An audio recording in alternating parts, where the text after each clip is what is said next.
Mon Dieu, la Belgique, quoi. C'est pas possible. Je pense vraiment que la dictature est encore plus profonde qu'en France. Enfin, quand je dis la Belgique, je parle vraiment de la Wallonie, quoi. Cette région. Certains disent même que c'est la dernière république socialiste soviétique d'Europe, quoi. Alors ouais, c'est vrai, durant les dernières élections, ce sont les libéraux qui ont gagné. Ok, bon, c'est la preuve qu'il y a quand même du changement, même en Wallonie. Mais faut pas demander, sans déconner, les communes, ce sont les socialistes qui dominent le long de la Meuse, là. Ils sont dans toutes les magouilles, les mecs. Ils pratiquent le clientélisme à un niveau professionnel. Et c'est normal qu'ils pratiquent toutes ces magouilles. Ils sont quasiment tout puissants. Prenez à Liège, par exemple. Ça fait depuis 2019 que le chantier du tram il a commencé. Et on s'en sort en 2025.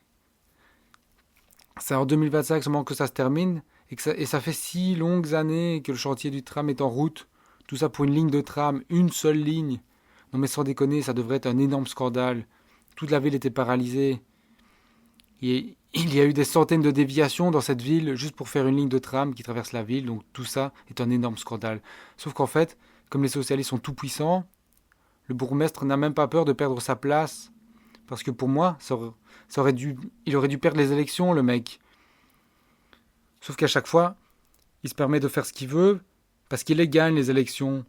Il est là depuis la fin des années 90. Ça fait 25 ans qu'il est à la tête de la ville. Il y a des dictateurs qui ont fait moins que lui. Donc ce socialiste, il permet d'être au pouvoir plus longtemps que certains dictateurs de l'histoire. Même le dictateur allemand, il n'a pas fait ça, c'est abusé. Mais comme on est dans une dictature, bah c'est pas grave, on peut se permettre de faire ce qu'on veut, de toute façon, on va être élu. C'est comme ça que ça fonctionne en Wallonie. Certains pensent que j'exagère en employant le mot dictature, mais quand le MR est le parti le plus à droite qu'il existe en Wallonie, ça montre qu'il y a quand même une particratie et qu'elle est bien en place en Belgique. Parce que oui, le panel des partis, de la gauche à la droite, bah, c'est entre le parti travailleur du PTB, ce fameux parti pro-palestinien marxiste avec ses étudiants communistes là, qui passent leur temps à militer alors qu'il ferait mieux d'aller travailler. Puis on a les socialistes, qui eux sont au pouvoir depuis des dizaines d'années et qui passent leur temps à faire du clientélisme pour rester au pouvoir. Ils sont dans toutes les magouilles, sans même tomber une seule fois. Alors ensuite on a les écolos, on les appelle les pastèques parce qu'ils sont verts à l'extérieur et rouges à l'intérieur.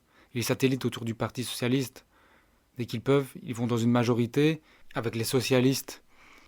Ce sont des socialistes qui ne s'assument pas. Puis alors on a les engagés. Ils méritent même pas d'être les descendants du parti catholique, parce que oui, à l'origine, c'était le parti catholique qui était tout puissant dans le pays, puis qui est devenu le CDH, le Centre démocrate humaniste, pour devenir enfin les engagés.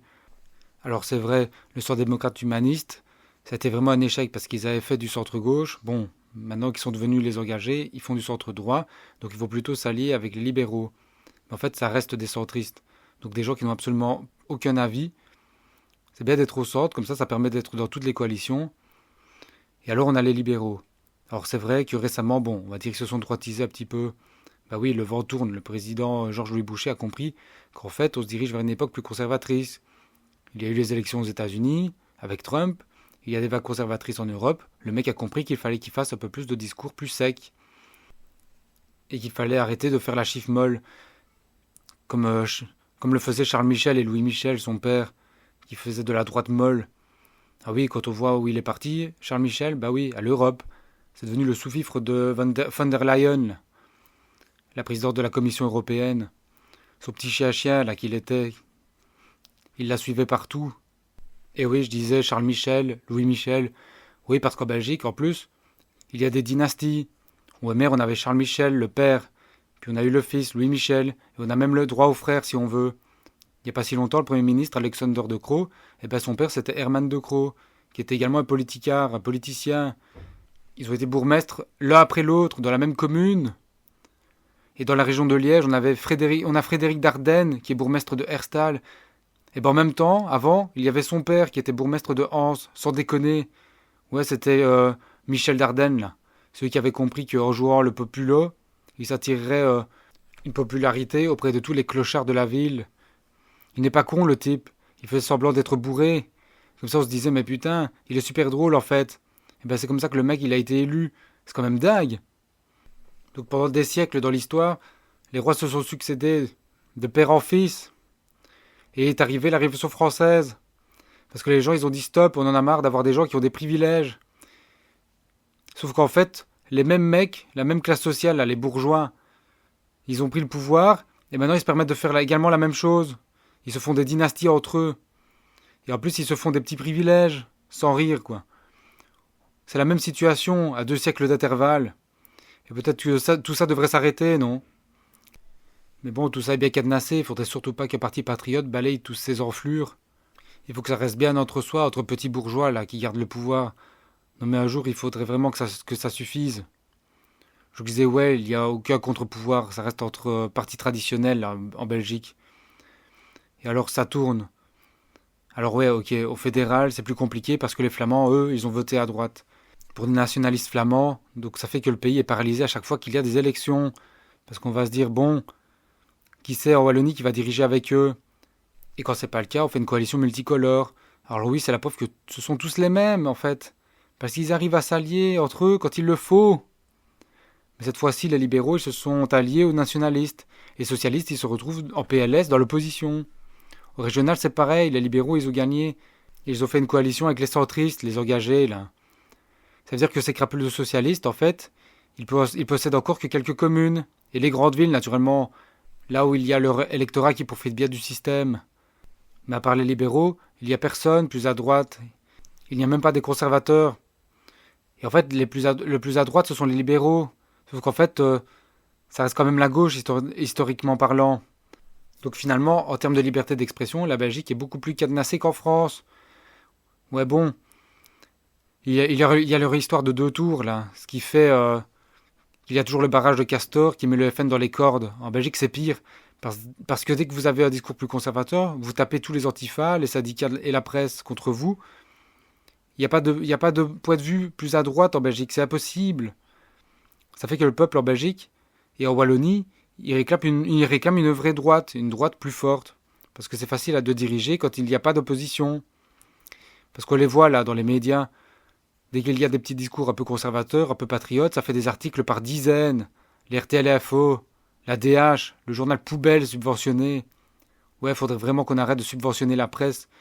Comme ça, le lendemain où on arrête de subventionner la presse, ils vont chuter. Et on aura fini avec la presse poubelle et la propagande, parce que les gens, ils en ont marre d'être matraqués par la propagande. Dans un pays qui tourne normalement, en fait, la presse, elle n'est pas subventionnée. Elle se vit grâce aux abonnements. Les gens qui veulent lire le magazine, ils l'achètent. Et c'est comme ça que le magazine se finance. Ils n'ont pas besoin de recevoir des aides de l'État pour pouvoir recracher ce que le pouvoir a envie de dire. Mais bon, à part ça, on vient de parler de démocratie. Oui, la démocratie libérale. Une oligarchie, quoi. Ça signifie que le pouvoir est entre les mains de quelques-uns, au final. C'est pas parce qu'on nous propose des types pour qui on est obligé de voter que ça fait de ça une démocratie. Et en fait, une fois que les mecs ils sont élus, ils se retrouvent dans une assemblée et font exactement ce qu'ils veulent. Alors je parlais là du chantier du tram. Mais mon Dieu, à Mons, ils ont enfin leur gare. Tout ça pour avoir une gare faite pour les pays méditerranéens. Bah oui, c'est exactement la même architecture, le même architecte que la gare de Liège. Quand vous allez à la gare de Liège, vous y allez pour vous geler les couilles. Parce qu'en fait, c'est une gare qui a été faite par un Portugais. Le mec, il a cru qu'il ferait 30 degrés dans la gare. Sauf qu'en fait, non, en hiver, il fait -10. Donc en fait, vous vous tapez tous les courants d'air et tous les coups de vent. Tu viens, t'as envie d'aller au travail, tu attends ton train et tu finis avec une pneumonie. C'est pas normal. Et ben les Montois, ils se sont dit, est-ce qu'on ferait pas également la même gare? Parce que j'ai envie d'avoir la crève. Comme ça, j'irai pas au travail. Non, sans rigoler, en fait, c'est pas compliqué. L'architecte, il s'est foutu plein de pognon dans la poche.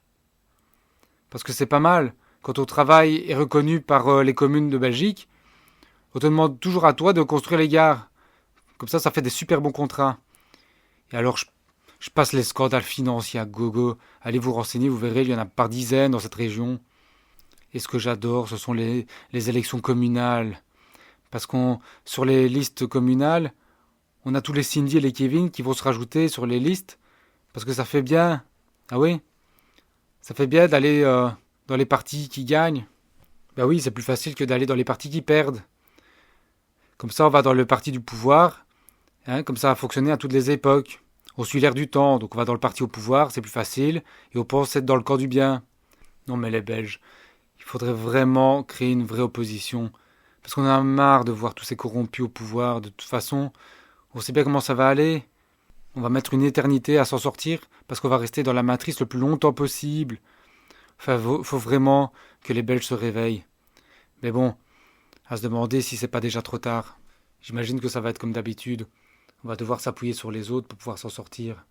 On l'a déjà fait plusieurs fois. Enfin, ça fait partie de l'histoire de notre pays.